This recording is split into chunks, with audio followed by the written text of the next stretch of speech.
Labas, brangieji. Šiandien apie ką aš noriu pakalbėti? Tokį vieną įdomų rinkinį, kurį esu padaręs, skirtas rinkinys vaikams šaltukui paspaudus.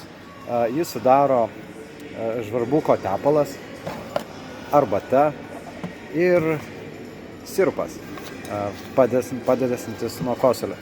Taigi, jeigu taip trumpai, žiema ateina, kaip ten kelininkai sako, žiema ateina netikėtai.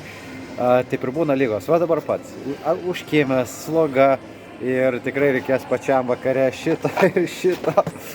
Tai va, nes šito nenaudojau. O taip labai, jeigu taip labai greitai, žvarbuko tepalas, tai yra puikus apsauginis barjeras jūsų vaikui. Ištepat nosytį, ištepat veidą, tai jis labai padeda, jeigu yra vėjuota, sninga ir šiaip nemalonu. Tai šitą ir žinau, kad ir mano Radvilas mažylis mama tepa. Arbata. Arbatas taip, žinom, kad jos yra labai teisingai geros ir naudingos. Profilaktiškai geriant ar lengvai peršalus su kokiu imbieru ar medumi. Tai tampa visai. Tai yra geras pasirinkimas vakarais, puodelis arbatos ir mes turime labiau vaikams pritaikytą. Tai irgi sudedamosios dalis, kurios yra kinrožė, erškėtrožiai, liepžiedžiai, ramunėlės, čiobreliai. Tai tokios žolės, vaistažolės, kurios tikrai padeda ir kvėpavimo takams, ir nuo peršalimo.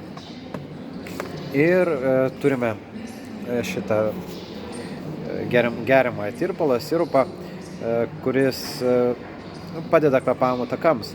Tai jeigu matosi pirmieji peršalimo simptomai, tai galima jau profilaktiškai pradėti gerti šitą sirupą.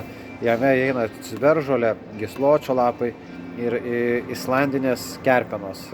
Paskutiniu metu daug apie jas kalbama, kad labai geras natūralus produktas, skirtas imuniniai sistemai stiprinti. Tai jeigu pasimatus pirmiesiams peršalimo simptomams, ar šiaip profilaktiškai galima gerti. Tai arbatėlės mes galima kiek taip norim, o noriu pabrėžti tai, kad šitas sirupas yra skirtas nuo 3 metų vaikams. Tai irgi, kad atkreipkite dėmesį, kad jis yra skirtas nuo 3 metų. Tai taip trumpai, jeigu ką, dar tinklapyje galima daugiau pasiskaityti. Dėkui, kad žiūrėjote, iki kitą kartą.